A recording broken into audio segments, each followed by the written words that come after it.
tình yêu mà mà suy nghĩ.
Good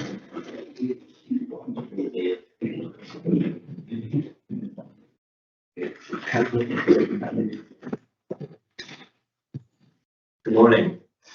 The City of Southport Board of Aldermen, May 27th, 2026. Budget workshop is now called to order.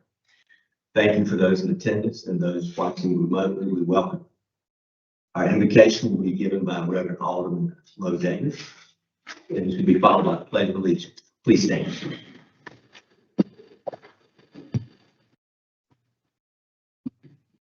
Let us pray.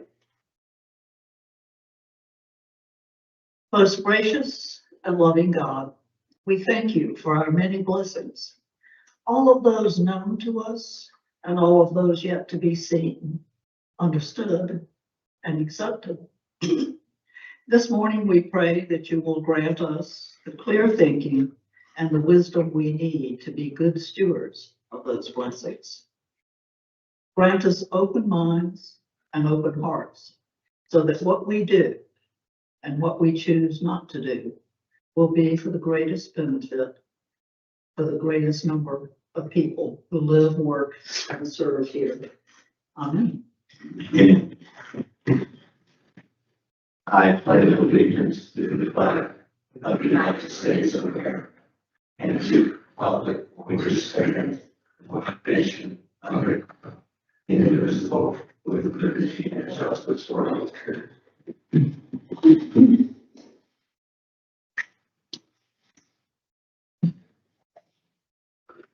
Thank you all for the day. We have open heart and open mind. Thank you. Our workshop today is a presentation of the budget by the city manager, who's been working for months with the finance department, all department heads, and city staff to create a staff budget for fiscal year 2026-2027. Mr. Manager, we thank you and all involved in this budgetary process. We have to listen and to learn on how we move forward in accomplishing this important work for our citizens in our city. This is the beginning. All options are available, and all forms of revenue are being accessed, and all areas of cost savings are being evaluated. The city provides services, and our budget should be guided in part by 4 pillars. First pillar, public health, public safety, emergency preparedness, our fire, police, EMS, our hospital, the environment. Pillar number 2, preserving our historic heritage and culture, including our unique neighborhoods and unique village atmosphere. Pillar number 3, promoting and maintaining infrastructure, a robust and efficient budget that provides funding and savings, including funds for possible hurricanes and storms. Competitive salaries and benefits, excellence and service from all city departments, supporting local businesses and our local economy. And pillar number 4, the enhancement of the quality of life, the preservation of the human spirit for all our citizens, as we proclaim the joy of our city, this jewel at the mouth of the Kingston River. Our churches, libraries, museums, our parks, our mighty Fort Johnston, our civic organizations, volunteers and volunteer boards, the citizens who have chosen to live here and to be a part of this wonderful community. So we work today on our budget. Our goals were set in collaboration with our citizens, our legislators, who have been generous towards Southport and will continue to do so. Funding for infrastructure to monetize the tourism and an increased share of locally generated sales tax. This is the first of several workshops. There will be a public hearing, and then there'll be time for public comment on the budget. The city of Southport is blessed.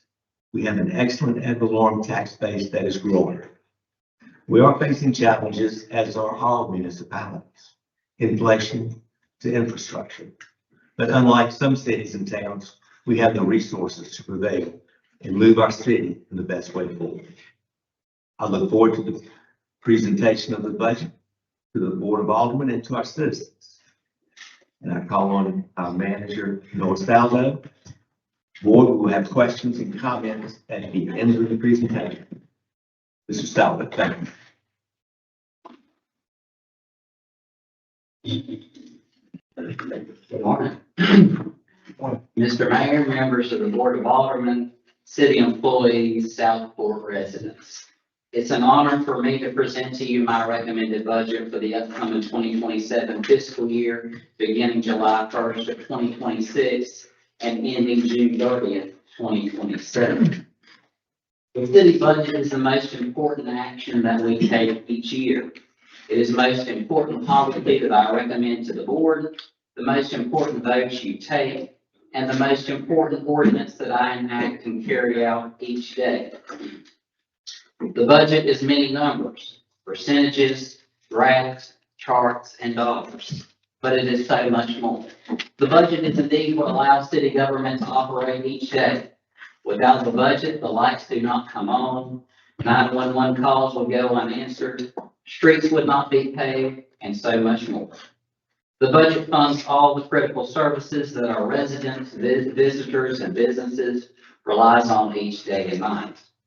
I want to thank our great department heads that have presented their recommendations and visions for their departments in this budget, and indeed the leadership they provide their departments each day.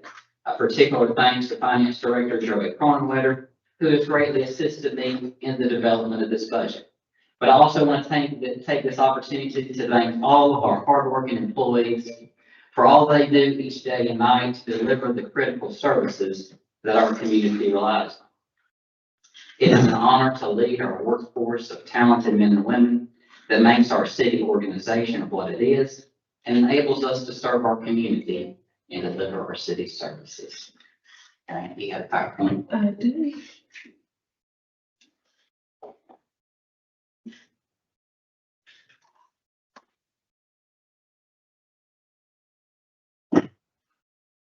So I want to talk about several key challenges that go into the development of this year's budget process. Like many local governments across North Carolina and the nation, the city of Southport continues to face economic uncertainty, persistent inflation, increased operational costs, and increased demands of public services. These challenges have significantly affected the development of this year's budget. A major challenge in the FY27 budget is the loss of several key revenue sources.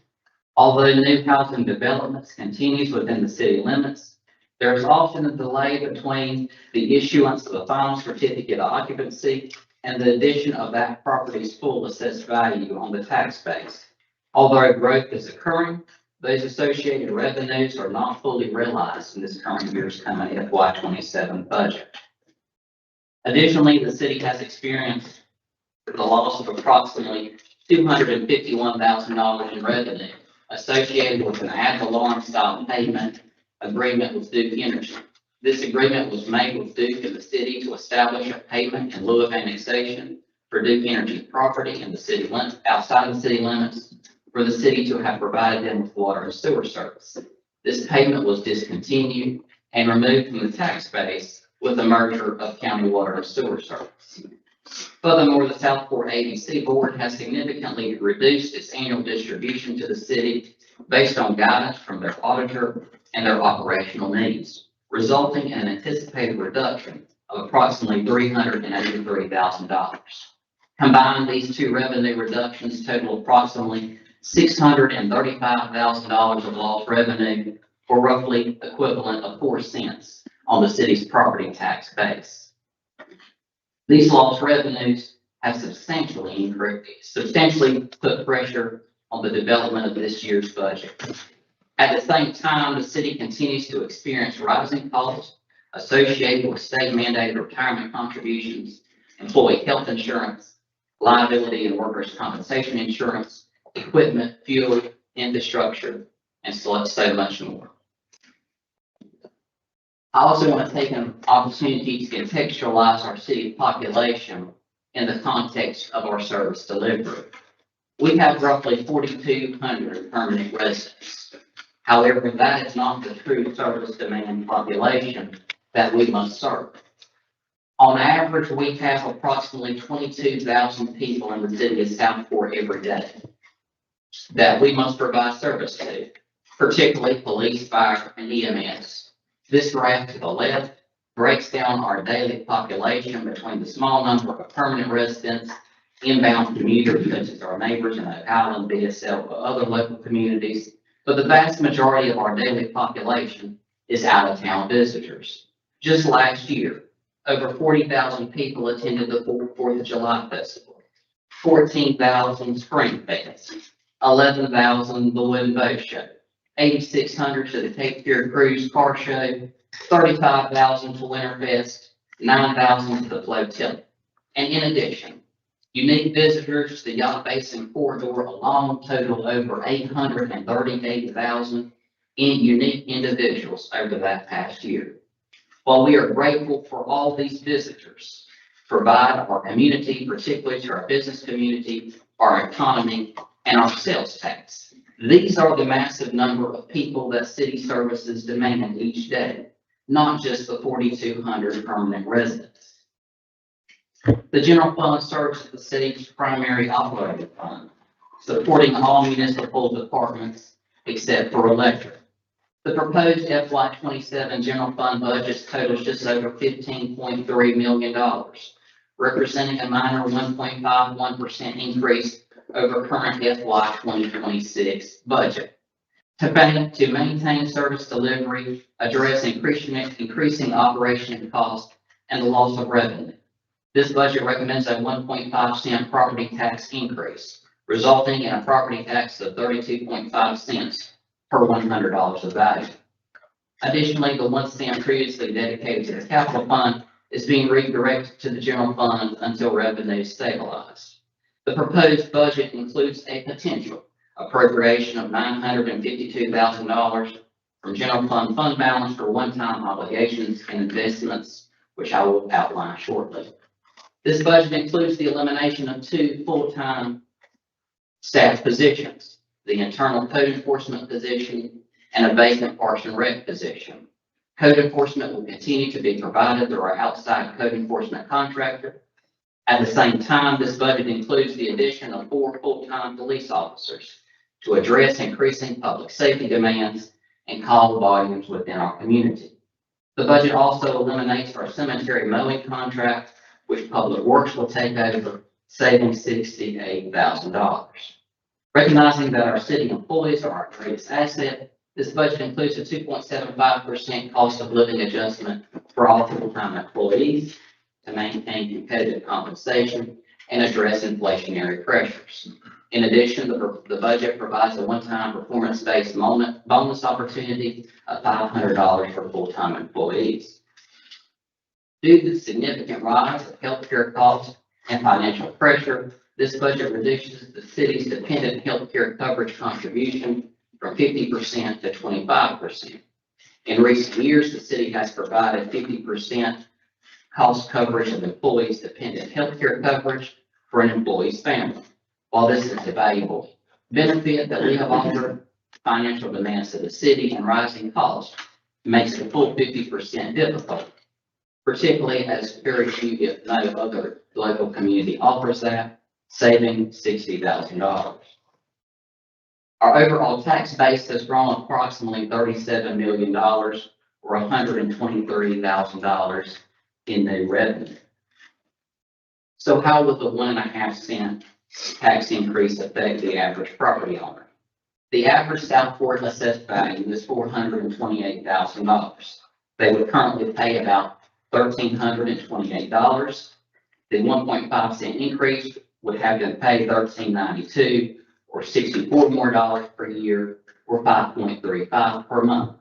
The other chart to the right breaks down the total assessed properties in the city by asset class, total assessed value, and the number of properties associated with each value class. This chart breaks down where our city revenues come from. A majority of our city revenue comes from ad valorem property tax, followed by sales tax, followed by fire fees, and various other breakdowns in revenue. This slide shows where our city revenue goes and the percentage associated with each department. A majority of our budget, over 50%, makes up public safety, police, fire, and EMS. Why do we need 4 new police officers? In 2025, the police department had just over 12,000 calls for services or events. In 2022, the total calls were just over 6,400. Since 2022, the last time the police department received any new position, call volume has increased 88% over those few years. Since 2022 to 2025, assaults are up 61.4%, domestic calls are up 130.5%, 911 open calls are up 265%, animal calls, which I'm sure many are alligator calls, are up 97.1%, property crimes are up 201.2%, festivals and other activities are up 210%. The main reason for the 4 new police officers is the high volume of new calls that have developed over the last few years, but it's also a safety component. When going on dangerous calls, there should be a minimum of 2 officers responding. Due to the call volume, sometimes officers are responding individually before backup is available, which is a significant risk to that individual police officer before backup is secured. This chart shows the breakdown of the police department organizational structure and where the 4 officers would fit. We currently have 2 day shifts and 2 night shifts. The 4 new police officers would ensure 1 new officer per shift, bringing each shift up to 3 officers. The proposed general fund potential fund balance appropriations including several one-time investments and strategic investments, including $729,000 for fire department debt service, $150,000 for UDO update, $63,000 for the employee merit bonus, and over $10,000 for the forestry beautification committee projects. I will note the potential of this appropriation because I do not believe that the fire department debt service payment will be needed from fund balance. As we have continued to work with our Brunswick County delegation, led by Chief Drew and our other fire departments in the county, as well with our state legislative delegations, to come up with a new fire department funding mechanism, such as raising the fire fee cap and then transitioning to a fire tax long term. We are currently working with our legislators to get this legislation passed. We have been told to expect potential movement on this legislation the first few weeks of June. Should that legislation pass and subsequently the Fire District Fee Committee recommended an increase in fire fees, the large debt service payment from fund balance will not be needed. So that the fund balance appropriation, this is worst case scenario if the legislation was not. As of today, our total general fund balance is approximately $13 to $14 million. Our unassigned fund balance, which is available to spend, is approximately $9.6 million. The board has a policy of maintaining 55% of expenses of fund balance, which means we can spend approximately $6.8 million at any time the fund balance permits. With the maximum fund balance appropriation possible, we would retain approximately $5.9 million available to spend fund balance, well above the 55% policy level. I want to highlight this chart, which is from our FY25 audit, and the upward trajectory that our fund balance has had since 2021.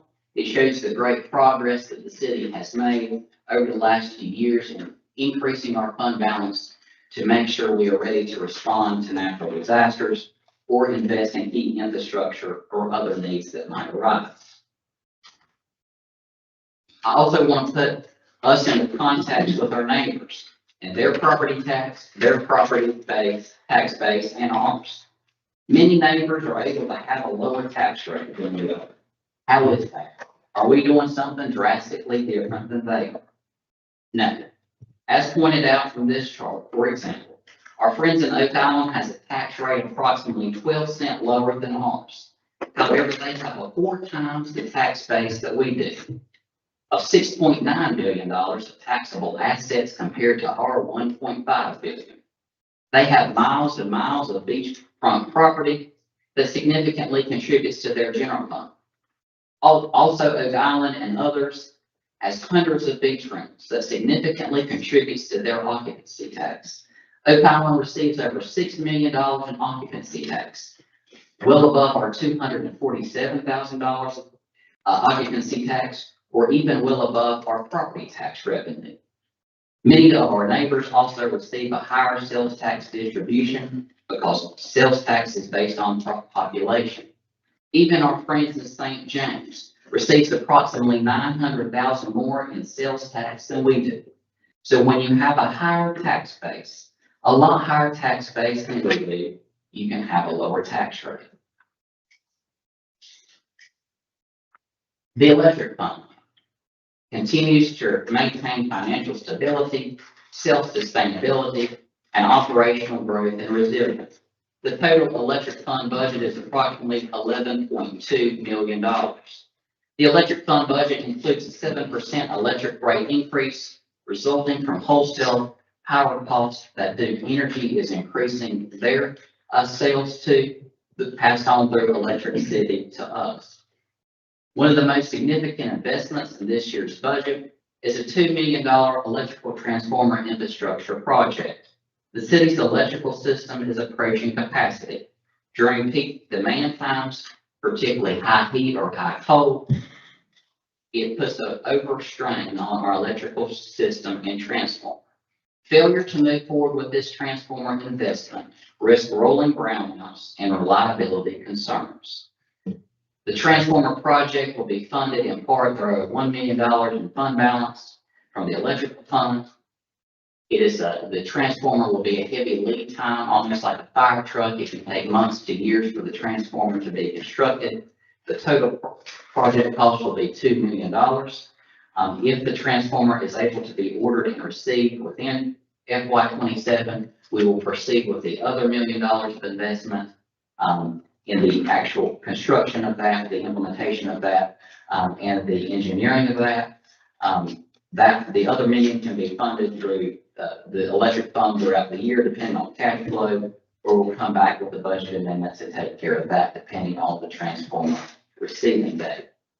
We will also continue to invest in our electrical underground project of over $500,000 to continue this important electric project for our community. This graph shows our electric grid and our current transformer capacity. The bottom purple line in this graph shows the homes and businesses that are currently connected to our electrical system. The orange and green lines represents total system capacity, and the blue line represents the current system usage. You can see today we are almost at capacity, which is why our new transformer project is needed to increase system capacity. I will note there is an allowance at the end of the graph in purple for waterway. However, the vast majority of the waterway project will be served by Duke Energy and not us. The only portion that will be served is the current piece of land that's currently in city limits.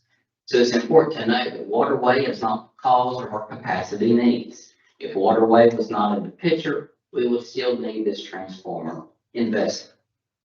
As of today, our total unassigned electrical fund balance to spend is $5.4 million. And with these maximum investments, we are paying $3.4 million. The capital fund, our third city fund, supports major infrastructure capital improvements throughout the city. This budget proposes $1.6 million in targeted capital investment, $558,000 for stormwater improvements, $512,000 for street paving, $150,000 for sidewalk improvements, $136,000 for facility maintenance, $80,000 for fire department air bottle replacements, $80,000 for Old City Hall courthouse design additional bays, $50,000 for Franklin Square Park and our other park needs, $40,000 for new ambulance upfit, and $5,000 for cemetery improvements. I will note on our stormwater improvement project, that is a possible grant reimbursement. As you will recall, we have been pursuing the FEMA grant for some time for the Fodale Stormwater Improvement Project that has been kicked around from FEMA to the state, back to FEMA, through the courts, through the state and federal cuts. It's finally settled back down. We are in the process of applying for that grant now. The $558,000 is for the engineering and designing of that project on Fodale. So we are very confident we can attain that grant. The requirement is to have total engineering plans to be submitted to the grant. So we are hopeful that upon receipt of the grant, it will not only fund construction of the Fodale Stormwater Project, but will reimburse us for the additional stormwater engineering requirements of the grant. Worst case scenario, if we do not get the grant, we still need to spend the $558,000 for engineering and design plan of that important stormwater project, and then we will come back in next year's budget for a supplemental grant to fund the actual construction of that project if we do not receive the grant. Also, the Old City Hall Courthouse project, additional design phase. Our consultants are working very diligently to work through the engineering and design of our Old City Hall Courthouse building, which I hope will be wrapped up here shortly.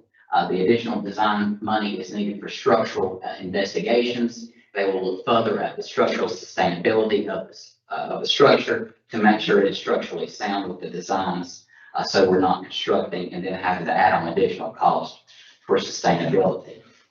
These investments represent important steps in addressing our aging infrastructure, improving our community's public safety and quality of life. As of today, our unassigned capital fund balance available to spend is approximately $1.7 million. With these investments, we would retain $159,000 of available to spend capital fund balance. This chart, which is hard to see, but you have hard copies and we get it released, shows the what will be paid in FY27. I will note in yellow, downtown, which is the largest portion of our city's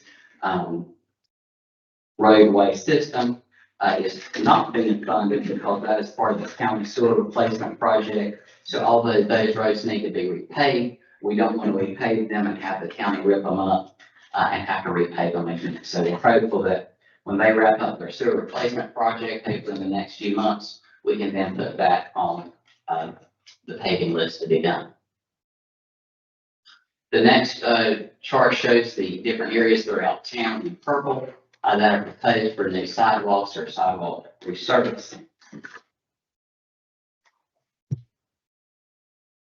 I want to highlight the various developments that are currently have been approved or are in the approval process, the total number of units, and the anticipated completion dates. As these new homes are built out and added to the tax base, they will have substantial positive effects on our general fund as they are built out. So we hope that in the next few years, we will see greater return on those housing units as they are completed.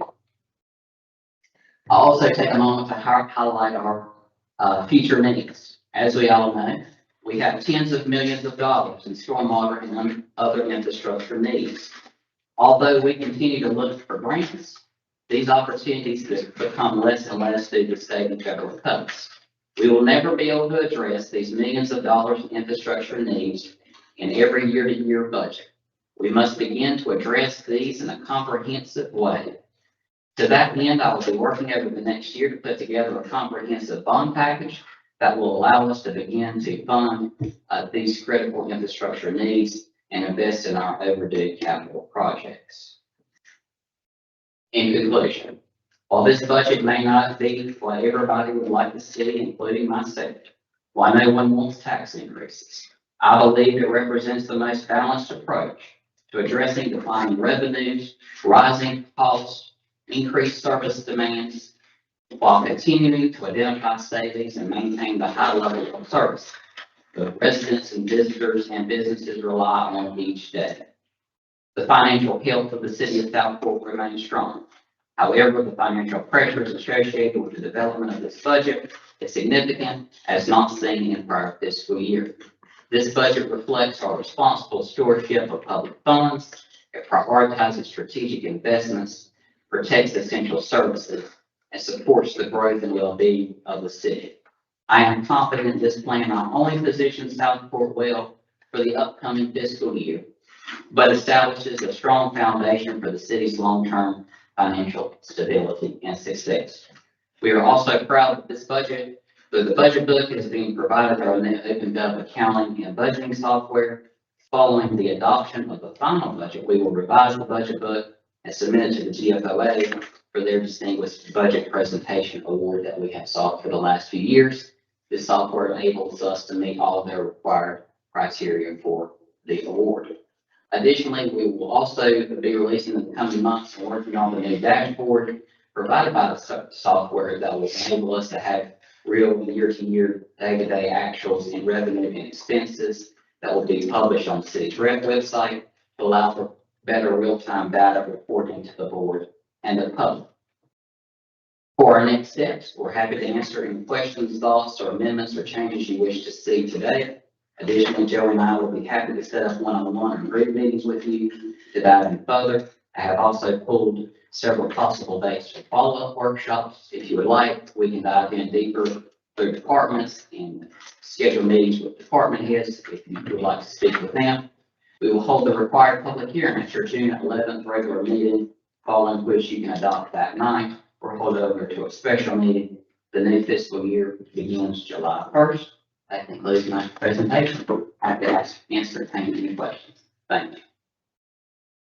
Excellent presentation. Very, very good, very well thought out, very organized. Thank you, manager, to you and your staff, for this.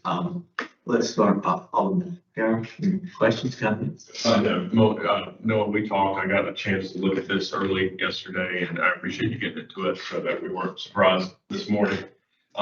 Great job. A couple of questions as it relates to the ABC. Their audits essentially taking away 383,000. Do they have capital improvements or something that they're going to be making, or? So Paul might be able to speak to this better since he's in all their meetings. I don't think it's specific capital needs. It's just, their fund balance needs to maintain regular fund balance as well as other strategic investments. Is that right? Sure. Revenue concerns have been a concern of mine since I started being the liaison in January. What we're seeing statewide is a reduction in gross sales, first of all. There was also a miscommunication, to be perfectly blunt, between the ABC store and the city of Southport during the last fiscal year. The city of Southport budgeted ABC store revenues based on the prior 5 years, which exceeded over $500,000 per year. When the ABC store passed their FY26 budget, I wasn't the liaison at the time, but they created a budget that only allocated $315,000 to Southport for revenues. And it was allegedly communicated to Southport officials, but no one seems to have any recollection of receiving it. So right there, for FY26, we have a gap of over $270,000. Now, because of additional operating costs, they had to purchase a van so they could compete with BSL, who was trying to poach, to be honest, trying to poach some of our business by delivering. So we purchased a van so we could hopefully provide the same level of service. Sales were not going as great as they have, and that's a statewide issue. At one time, they were only looking at giving us $92,000 this fiscal year versus our budgeted $580,000. So I've been promoting Southport's revenue needs every month on this board. And I finally got unanimous approval that they're going to try to hit their $315,000 revenue allocation to Southport, which is what they passed in their budget last year. So certainly that's an improvement from the $92,000 that they were forecasting earlier in the year, but it doesn't reach our $580,000. Now, we won't have a miscommunication problem in the future, I can assure you that. I've already taken their first draft budget, made 2 copies, and delivered it to our city manager and said, plug these numbers in, because this is what's in their draft budget, but I will keep them informed if any of the numbers change. And the draft budget for the ABC store next year allocates approximately $264,000, I believe. I'm a little disappointed in that number. It does exceed the minimum revenues that are required by the state ABC board. So they have been generous to us in the past, and I don't want to minimize that. They've been very generous to us, but sales are down, operational costs are up, and it looks like the revenues, we won't be getting 500 some thousand in the future. But as a board of liaison, to this board at the ABC store, my primary job right now is advocating for getting as much revenue as we can from the ABC store. That's awesome. Thank you, Paul. Thanks for that update. The department, the fire department debt service, that's the fire truck that we have outstanding that has not arrived? That's right, so And it's the service on the buildings that's right. So and the, building ambulance, new ambulance and prior fire trucks. and the building comes due, we're gonna pay that off within the next couple of years? Yeah, I believe everything should be paid off by 2030. Fiscal year 2030, that is. And then I noticed there was 5,000 for cemetery improvements. Right. Is that a budget for the cemetery commission, or is that, do you have specific things? So, yeah, they kept me abreast of all their conversations and their wishes. So, it'll be working in consort with them, some of the outstanding items is some new fencing, plantings, updating and cleaning the stones. So just working with them on what those needs are, with that budget. So we can certainly work with them to get on those costs. Their number is $18,000 to $20,000 in need in terms of repairing things, especially in Smithfield. So that was a low number. Well, one of the, I guess one of the thoughts I had is we're again allocating, and it says I know what you said, but it says in the packet, Franklin Square Park, 50,000. We've invested $183,000 in that park over the last 3 years. Yeah. We've had people now showing up to Parks and Rec saying, what about our park? And I know they're all of our park, but I just want us to be aware that, that's some of the conversation. Yeah, absolutely. And, as we had a committee meeting last night, I think we have the potential to, when we come back to the final budget ordinance, not cap it just to Franklin Square, but really have that for all of our parks. So as we work throughout the year, what all those needs are, whether it's Franklin Square, whether it's our other parks, we just have that overmargin, whatever that dollar figure is, to then work with the committee, work with staff to then go and be able to support all the parks needs, not just Franklin Square. It's good money to spend in the cemetery committee. They get a lot done Right. for cheap. It's not a bad investment. And I'm glad to hear that we're going to move that contract back in now. So I think that's great. I mean, if we've got guys that can do the work, let's do that. And on the Franklin's, when you mentioned Franklin Square Park, 50,000, you did say in other park needs, other park needs that is included. Alderman Davis. First, that the expenses for the cemetery do not include John M. Smith's cemetery.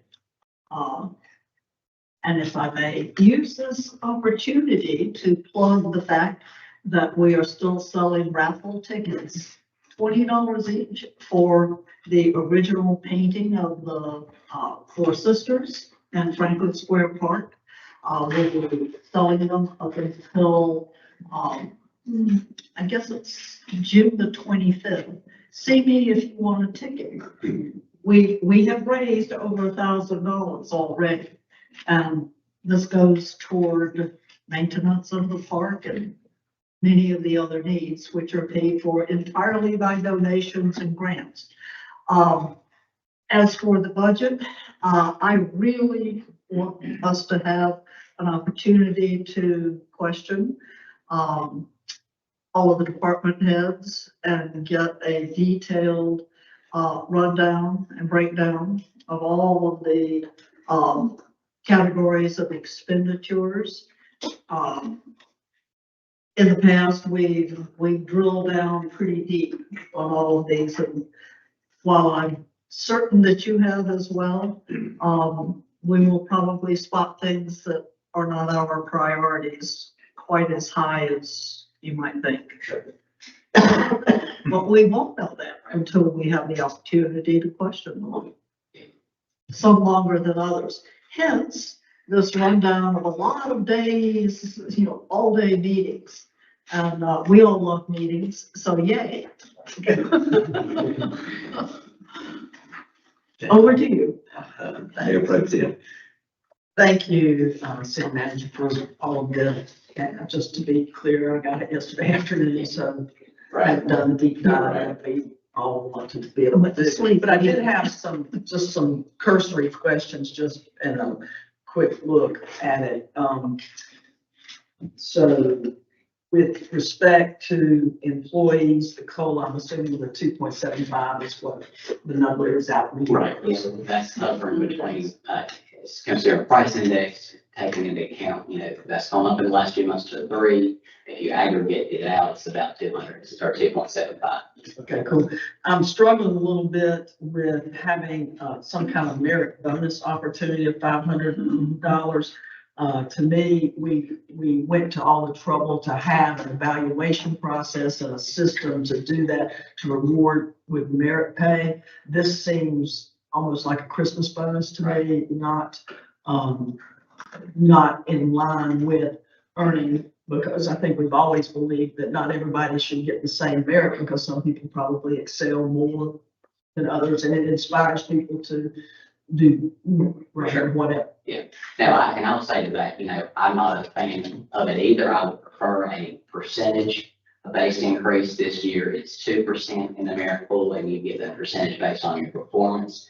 The reason I did the $500 is to not have it go to the base of the salary, to close the budget out. So being mindful of what we are asking for from a tax perspective, a fund balance perspective, we can certainly look at what those numbers look like from a percentage increase. When you go to a percentage increase, it does not just affect base salary, it supports retirement, the whole 9 yards. So when you, it significantly saves when you just go to a bonus system versus a merit percentage increase. So certainly that's something I would support for merit percentage, but looking at the full context of what the whole budget is, to need to balance it with a tax increase as low as possible, and then look at not having it go to the base budget or the base salary and retirement as well. So we can certainly look at what those numbers would be, what all those calculations would be, and what that investment would be for a percentage. Is this something the employees are already looking forward to? Well, they look forward to their COLA and merit as they do now. So I think certainly. The 500. So I think, certainly whatever we do above what is current salary is good, is better than nothing. So I think the COLA is intended to keep up with inflation, keep salaries competitive. The merit bonus is intended performance-based reward. So certainly, looking forward to that merit, absolutely. I wasn't clear. The $500 number, is that out there? It is not. So today is the release of that. So as we look to the new structure that I proposed in a bonus structure, that would be a new addition to the system that has not been, since it's been primarily a percentage-based system. How many, to Alderman Davis's point, how many, or if everybody got merit, maybe it'd be good to know how many would get over 500 with the 2% that you just mentioned, and how many would get under 500. If everybody did, right? And I wouldn't expect that everybody would.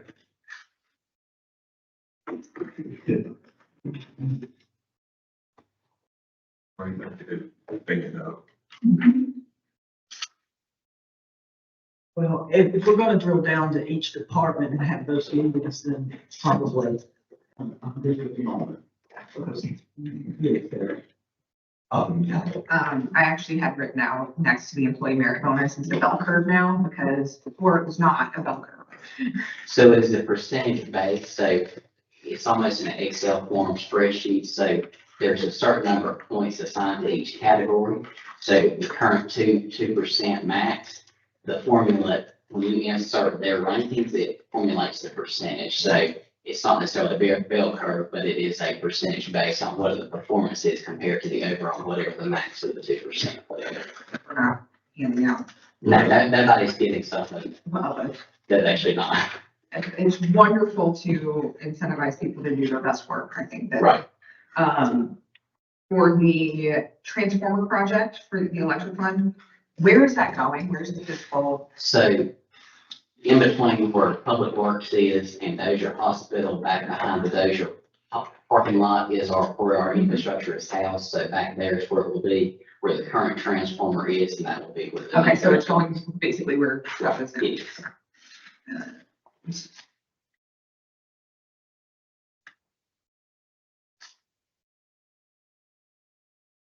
I think that as we're looking through this, my personal opinion is I think the stormwater improvements are one of those important things that we have to deal with in our budget. I think the fact that we could potentially get grants for that is fantastic. But I agree that we have to put it in the budget just in case. As much as I feel like I would love to have street paving done, I think that our stormwater has to come first. And that I don't know how the rest of the board feels. I just feel very strongly that we can bump along the road a little bit. If our friends are getting flooded, that's a problem for sure. And then kind of same thing with sidewalk improvements. I feel like we have to prioritize the stormwater over that and walk on the street if you have to. And then I really like the idea of allocating park funds to parks in general. New ambulance upfit. This is an ambulance that we've already purchased and is coming into us now. That is correct. Okay. And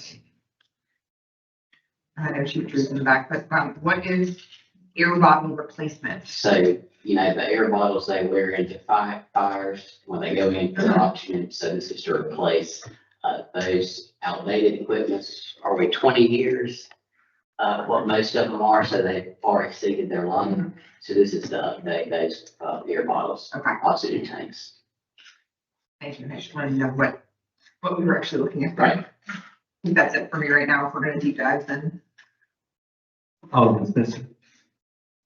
Did you say legislation in June was going to determine whether they get money or not? Yes, we've heard the fire fee legislation should move the first few weeks of June. They're out this week, they'll be back next week. So that is the hope that they'll act upon the legislation to raise the fire fee cap then. The district committee will then meet between now and the end of the fiscal year to set the rates.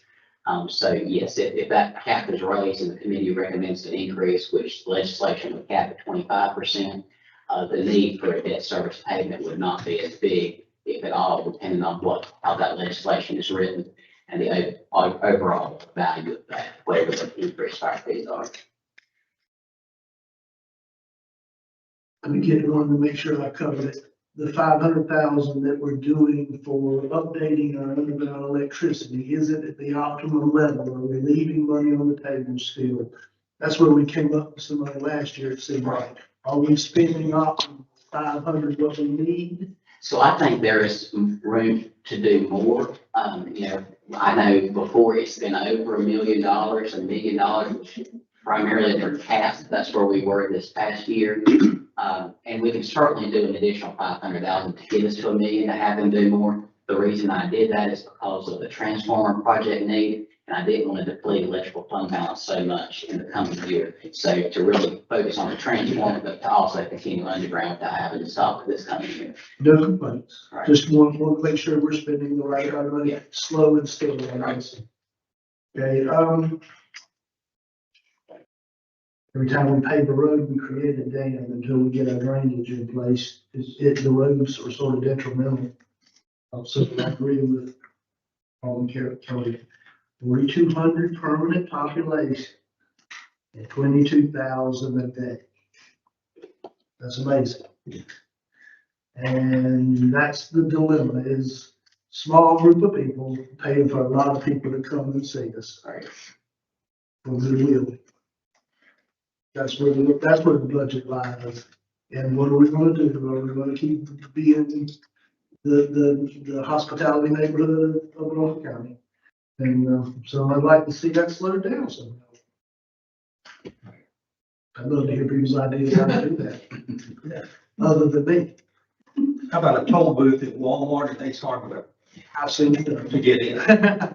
Yeah, that's not us. We don't own that. So again, that's the dynamic for new officers. The graph of our electrical users, flat line, you'd be dead. I mean, and so, we're not increasing payers, consumers of our product. We're pretty much steady while the outside just grows and grows and grows. We will see an increase in that electrical growth of units, you know, particularly in Waterway, when that section comes in, when the other developments come online, but there's not going to be the drastic growth that the capacity is for units. So, you know, we'll always stay relatively under that 10,000 residential businesses. Some of those 5,000 are in Smithfield Woods. Right. They're actually out of the city, thank the Lord, helping pay the price. I'm waiting for independent. Thank you. Right? Obviously, as a city board of aldermen, we have a fiduciary responsibility to act in the best interest of the public, ensuring transparency, accountability, and ethical decision-making, and managing our public resources. I agree we need a deep dive down and speak to each of the department heads, and I think everybody on the board's in agreement with that. I have a little bit of concern about transparency in the way we set up our chart of accounts. And we just got this budget yesterday, and I'm still going through it line by line. But some questions I have is, where do we capture in this budget, in the chart of accounts, the Christmas bonuses that we give out, the on-call pay that we give out, and how much? Where do we capture longevity payments? And I don't see separate line items for these particular benefits. It must be grouped all together somewhere. I'd like to see them broken out for accountability in our chart of accounts. I guess that's all I need to like to say at this point in time. Our tax rate, you've spoken to that already. We're the highest tax rate in Brunswick County, excluding Bald Head Island. With Tyler Shalhoub at 31 cents. Our trends in spending are somewhat alarming. From 2016 to 2021, our budget increased 19.6% over that 5-year period. From 2021 to 2026, and it increased 89.9%. Our FTE comparisons with two similar municipalities in Brunswick County that are captured by the North Carolina League of Municipalities. Shalhoub has a population of 4,347 population. They have 62 FTEs. Sunset Beach has 4,300 population. They have 60 FTEs. Southport, 4,226 approximately. We have 84 FTEs. As far as the merit raises, you're correct that by not putting the merit raises in base salary, it reduces the amount that the Southport taxpayers would be adding to 401k, to Elgers, and it would be compounded in the future. Maybe there's a compromise here. Maybe we could do a bell curve with bonuses where some staff would get 250, some would get 500, some would get 750. So maybe some middle ground here. We can talk as a group. I've got other concerns, comments, but those are my initial ones, and I'll reserve the rest of my comments and questions when we get a chance to meet with the department heads. Thank you. No, you may have this off the top. As far as the fire district, can you give me the number of non-resident versus resident? So we're about 50% inside the city limits, 50% external. So we have around 50-50. We had heard numbers like 17,000 people served and we only have 4,200 residents. Right. So how do we base, I mean, You that's know, not. there's a larger, you know, is housing units that are more housing units out there. So the district, you know, you might have the breakdown between population might be different. The district itself, as far as land is 50-50. Then that breakdown of actual people is that 17,000 to 4,200. So a lot more people, actual people are on the outside but the geographical range is about 50-50. And then Do we have a So breakdown of the structures in the city versus? I don't believe we do. When the tax office has some kind of formula we can look into, we don't receive that. We just receive the bulk payment, but we can certainly inquire with them as to if they have a breakdown. I mean, they give us a breakdown of that. We don't even have an address, a breakdown of city limits or ad valorem taxes. So, we'll inquire with them as if we can have a breakdown of that. do we have a breakdown of how many calls are within the city limits versus outside the city limits? Was that in your presentation? I don't think it addressed that, but we can try to get up with the county and get that information. I'd be really interested to see, because Southport taxpayers are getting hit with that. Right. No offense to the future, like this is not a new thing. Right. I just think that we really need to look at how much of that is within our city limits. There were like 2,400 medical calls and 1,200 fire calls roughly from your term. And that's something we have no control over. You know, the Right. county sets the district. The only thing you can decide not to do is not do EMS, within the fire district as you currently do. So, you know, we don't have any other control over the district or our response. That's all set by the county districts. And then the other thing that I'd like to look at, there's historical data, I don't remember what it was, what it costs for the sheriff's department to police Southport versus having our own police department.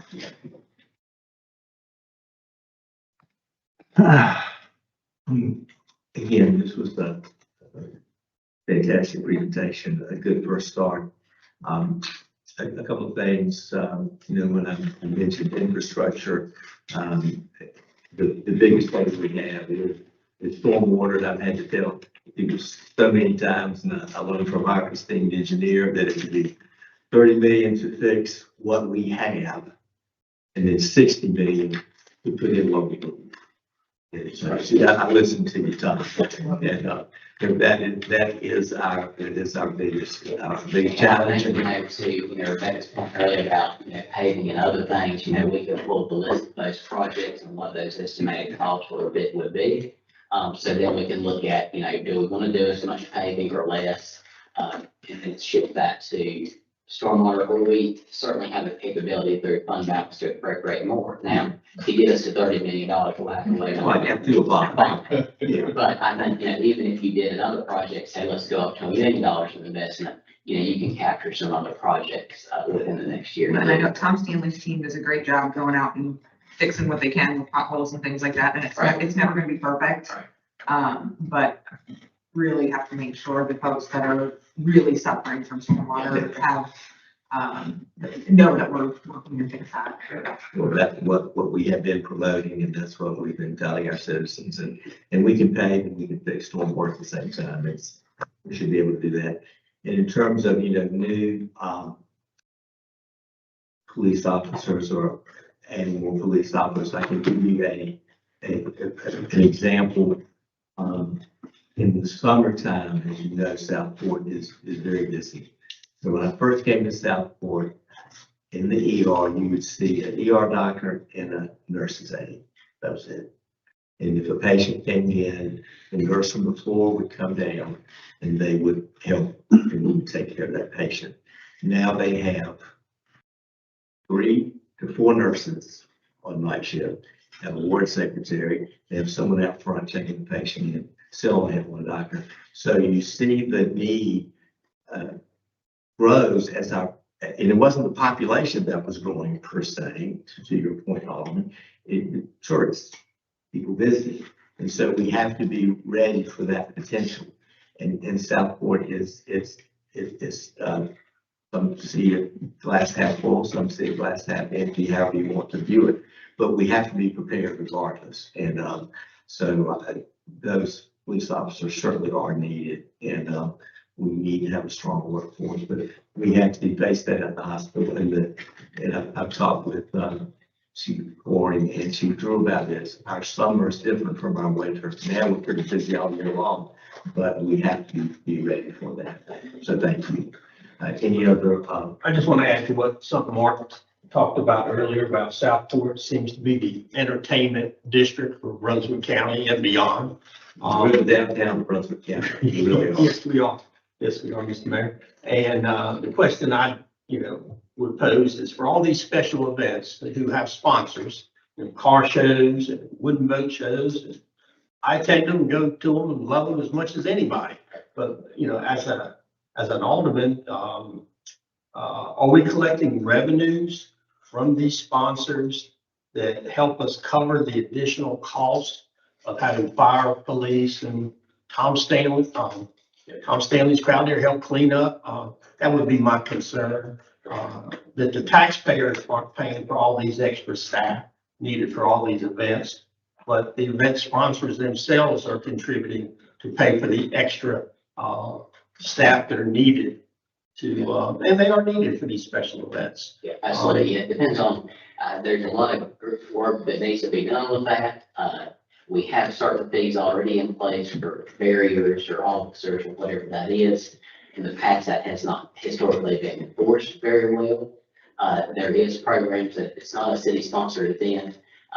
Folks can go onto the ODM and request off-duty police officers or fire and EMS to pay them directly. But I think there's a lot bigger conversations as we've had in the last little bit, and the event ordinance that we've brought forward and other things that we need to really take a look at in working with these nonprofits or community groups, as well as with the city. And, we don't even, and something we're working on now that we have not had is what is that true cost of what we're actually spending. So actually having a tangible amount that we know has been spent on these events. What are the returns?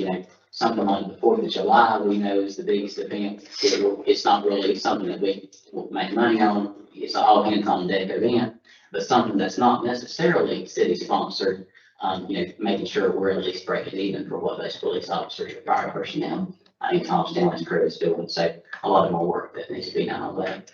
It seems to me that a policy that we should try to follow would be, if we don't make money off of it, let's at least not have to go into debt because of it. And from what the mayor was just saying, regarding the emergency room, as I was reading this last night, it was hitting me that a significant bulk of this budget is not to serve residents, it is to serve visitors. Is this how we want to be? I don't know how to turn that around. I don't pretend I do. We don't. But at the same time, we're paying taxes to serve other people other than the people we are obligated to And I serve. think to a certain extent, the cat's out of the bag. Everybody knows about Southport. Yeah, If another movie's not filmed here, if we don't do another event, those same number of people are still gonna come. Now, you might have some additional folks that are encouraged to come by movies or promotional events or whatever. But I don't ever foresee a situation where our numbers are gonna go down with visitors, it's only gonna increase. So to that point, we, as we have advocated to our legislators before and they refuse to act, we don't have any authority to act, to get new streams of revenue, whether that's a prepared meals tax. The only additional revenue stream that we could capitalize on is paid parking, which nobody wants. So that is the only other statutory authority we would have to actually raise revenue from visitors. But there is no statutory authority we have other than taxes. if only we could charge an entry fee. Right, absolutely. So, yeah, I think it's continue to have those conversations with our legislators, to see if they will ever act on more authority. But they're in the process of taking away our authority, not giving us more. That goes authority. to my question about how many of the calls are outside of the city limits as well. Because I'm curious about that. It doesn't sound our success. I'm trying to raise my hand and stay under control. We ask for this. When we have Winterfest, we ask for this. We intentionally ask for it. Be careful what you ask for, you might get it type of thing. So you can slow it down. Quit asking for these things. The second thing I have learned over the years is these vendors, they're not paying tax in Southport. They're not even paying tax in North Carolina more than likely. So why do we bring outsiders in to make money off of us that don't contribute? There is a fancy word for it. I went to school, I should know it. But our business model is downwardly sloping. The more we spend on attracting, the more cost and the more we lose. And we keep doing it over and over. I told somebody it was insanity. You know, so it doesn't highlight the people, the business owners. We have these events and we're highlighting outsiders instead of driving money into the business owners, and the business owners, all they do is get the bathroom traffic and the air conditioned traffic. So I would rather them somehow slow down on the events and focus on our business economy and have people come for just that. I'm gonna disagree with you there. Oh, that's fine. I mean, that's good. Our businesses see increased traffic when we have events in town. And I think it goes to the quality of life in Southport that we are able to stay in town and go to a farmer's market, go to Winterfest, go to the 4th of July festival, go to these things that people love Southport for. It's become part of our culture, and that's not a new thing. We're subsidizing business again. We're subsidizing your business again. Well, I think, something that I need a we have paycheck. always encouraged, in these events that we have, these vendor slots are open to anybody. So, certainly conversations we've had in our business roundtable group is coming up with ways to better support the businesses here. If that is looking at, is there a certain number of spaces that are just for businesses here versus outside businesses? So there's certainly ways of looking at that. Is there a discount if a business is here for a registration fee versus somebody on the outside? So I certainly think there's opportunities to improve that process. And certainly the board could cap the number of events we have, or, look at, do we want this event or not? It's always, the same events have been here for a while that we have established now. So certainly there are ways that we can improve upon that, but, Fourth of July was our marketing event. right. That showed everybody here's Southport, and then the movies took over. And then the once every quarter took over, then once every month took over. So again, it's driven this traffic, where we're paying for the outside to come and enjoy, or we're subsidizing our businesses to draw them in. And the money that we get back from that sales tax and that occupancy tax is not equal. It's not equally distributed. That negative result, the more it should be the more you make, the more you get, but no, it's the more you make, the more they get. That's the unfortunate reality. That's why I'm saying this, is because it just doesn't make sense anymore when you really look at it. If people would call their representatives for stuff like that, the way they call them for everything else that they're unhappy about, I think we'd be better off, Mark. We would be getting that money. They would be correcting those issues of a gated community receiving more in sales tax. The sales tax we're creating. Why are they not banging down the door saying this is not right? I believe that we generate way more than $2 million in sales tax down in the outlays, and I've been told so. Well, absolutely. And the problem is the state doesn't even themselves know how much we are making versus Oak Island or anywhere else, because their accounting system is zip code based. So they haven't even been willing to change their system to allow us to know what is that number. So then we can advocate to say, hey, we're making 2 times more than everybody else. It would take someone who codes 3 minutes to add the last digits of the. Your kids could probably do it. No. What would be the best alternative system for allocating sales tax revenue? So the current is population or ad So yeah, valorem. it's ad valorem, tax value based, which is the chart in your package you see, we're in the middle for both.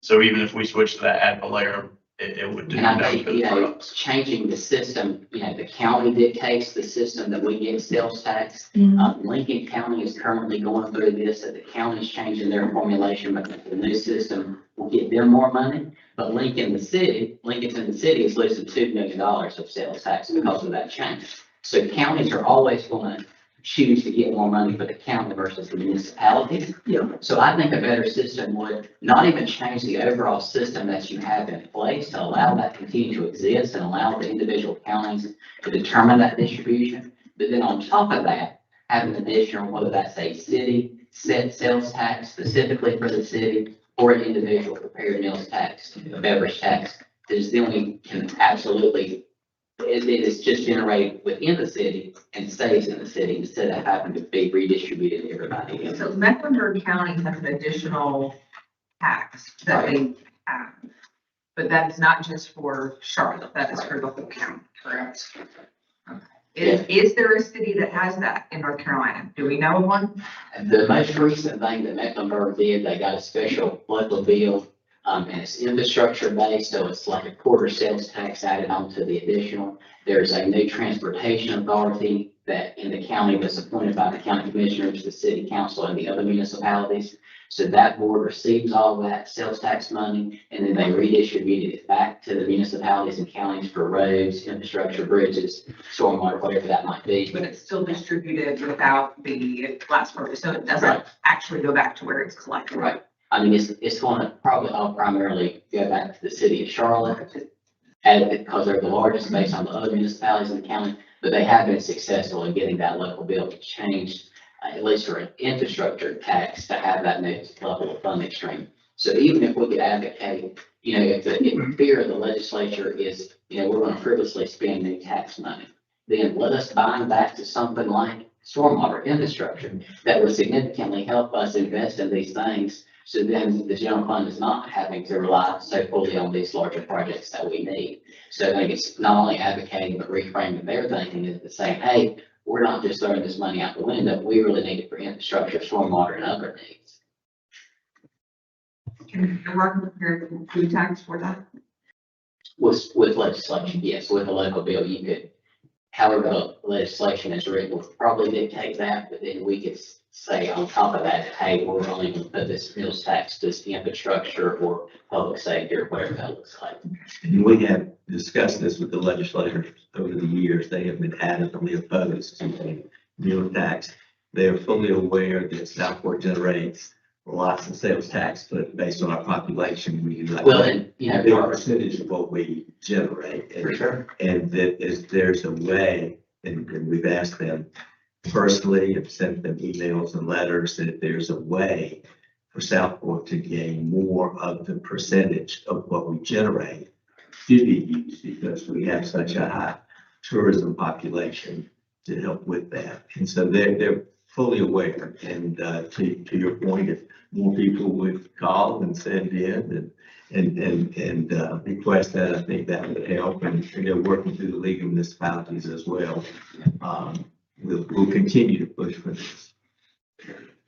So, I'm not asking for an in-depth discussion today. But one of my concerns in the past, as you're aware of, is in FY 25, Southport spent $341,000 in overtime. Now, obviously, we can't eliminate overtime. You can't stop an emergency fire call in the middle of a fire. You can't stop a rescue call in the middle of a medical event. But I'd be curious, Noah, for one of our future workshops, what is the city doing to control and limit to the best that we can overtime?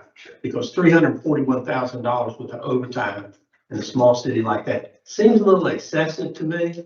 again, I'm not asking us to zero that budget out. We're gonna have to have overtime. But what kind of strategies do you and the department heads have to limit the overtime costs? And that's something that we've been dealing with since I was interim finance director under Bonnie Therian back in 2023. But thank you for addressing that in the future. I think the biggest challenge, and I appreciate what Alderman Spencer said and Alderman Kelly, but the 22,000 a day as opposed to 4,200 that live here are really the lion's share of that's our neighbors that live here and come in here every single day. For a little town our size, we have this many restaurants, this many wine bars, this many.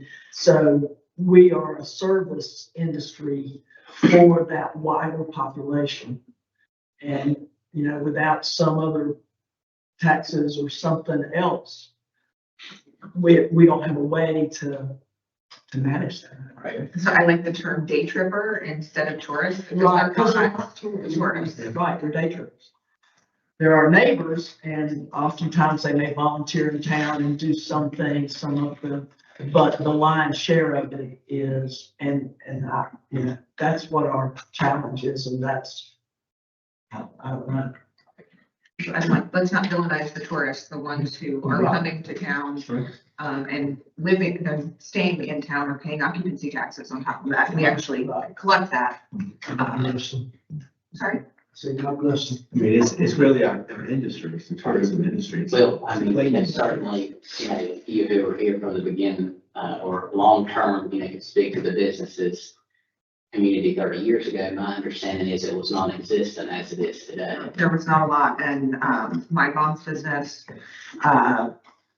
moved down to Ocean Island Beach and would come into town and have a booth for the 4th of July festival. And then since starting to do that, transitioned into a storefront in Southport and no longer has a tent at the 4th of July festival.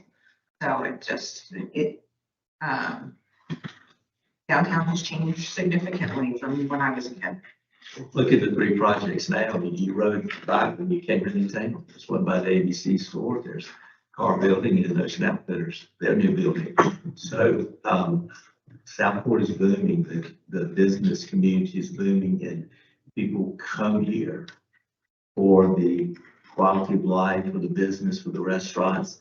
And we're blessed to have that. That you can, the manager can tell you, I bet you at the League of Municipalities, you talk to city managers who do not have that robust of a business community or economy. Yeah. So we live with it, and we don't have to promote it, but we need to live with it, embrace it, and work with it. And these are all very good points.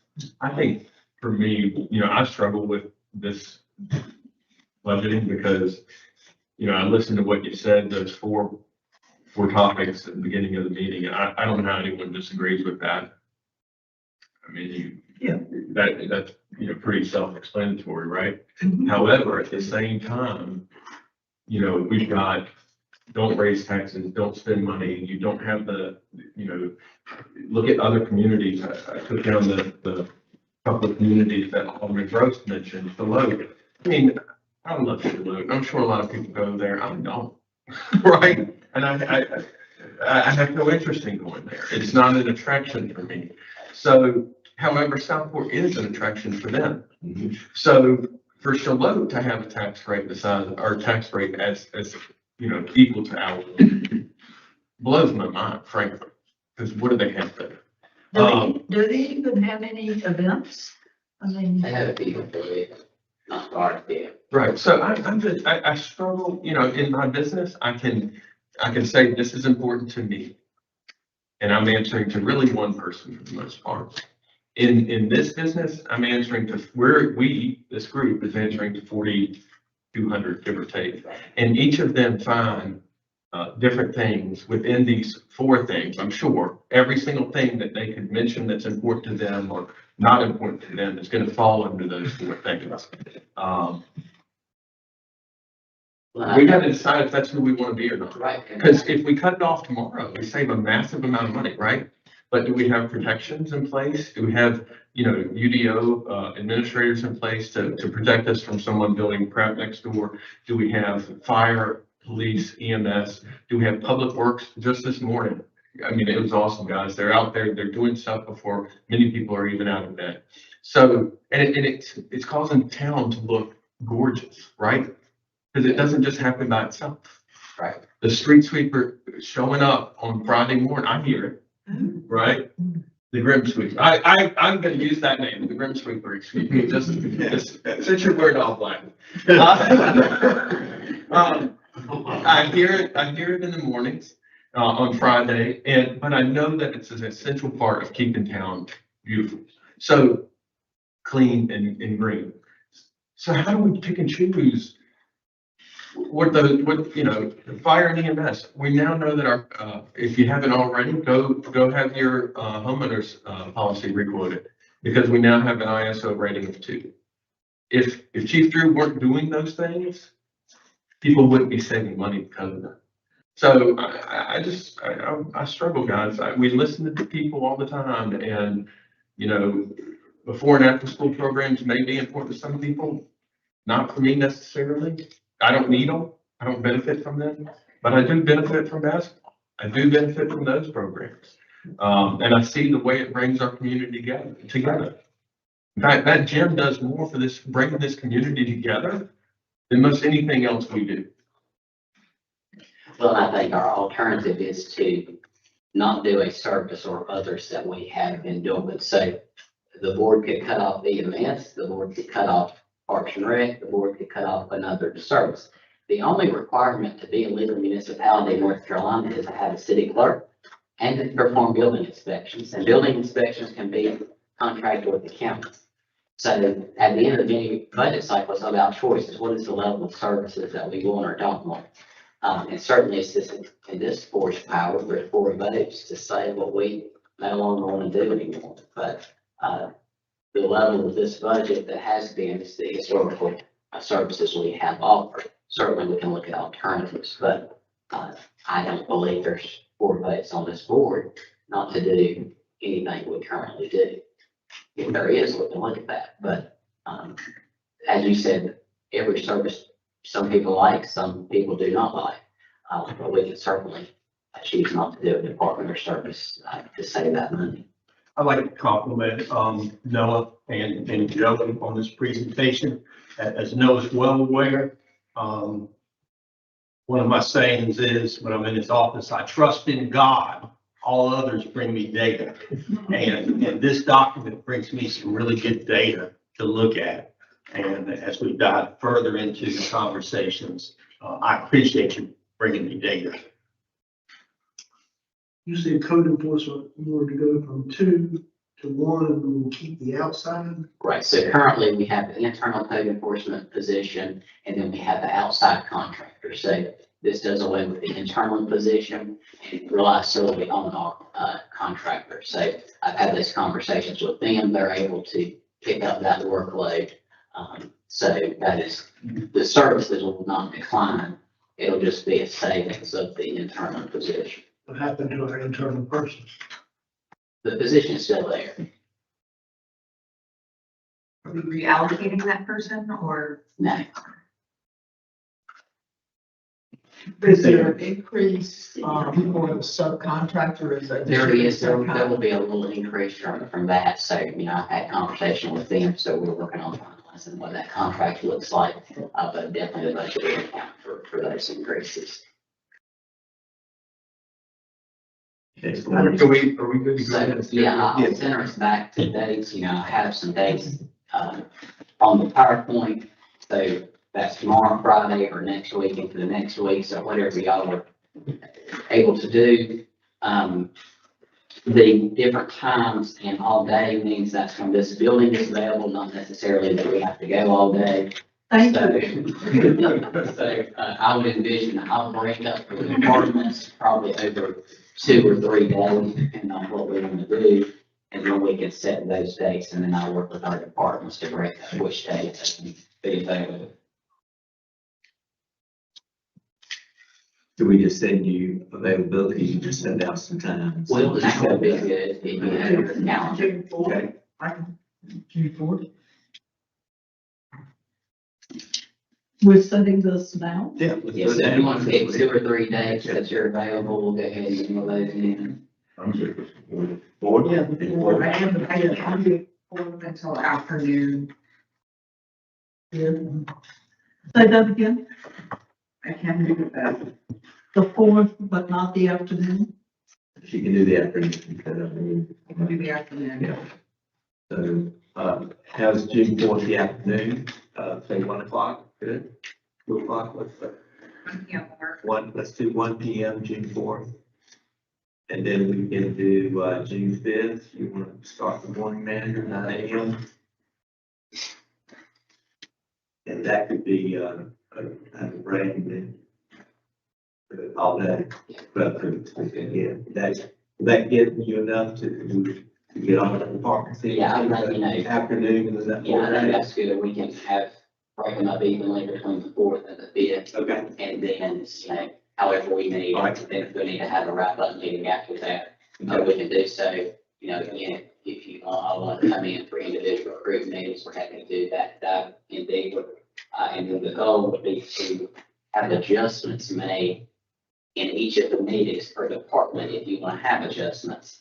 So that when we go to the June 11th public hearing, we have a final budget ordinance and document to present to the public for that public hearing day. So Can we establish today whether or not we're willing to vote on that during the 11th meeting? I'm asking you.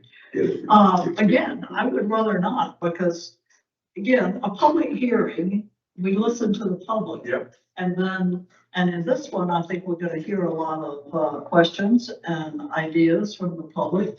We need to be able to absorb those, think about them, figure out what we would do, and then come back and vote. So can we set that date We today can as have a special, meeting for the, you want that 12th or the 15th, I cannot do either the 12th or the okay, 17th. I can do the 17th. okay. Yeah, what was that, 17? We'll start in the morning, June 17th, 9 AM in here for possible adoption. well? That's available after 1. Right? Should we tentatively add June 8th? If we, Well, what we'll do after we meet the 4th and the 5th, we can add another date if necessary. And we know we are meeting on the 11th for public hearing, and then the 17th is a special meeting for adoption. If we need something in between, we can. So to recap, June the 4th, 1 PM here. Yes. June 5th, 9 AM here. Yes. Possible June 8th, 9 AM here. June 11th, public hearing.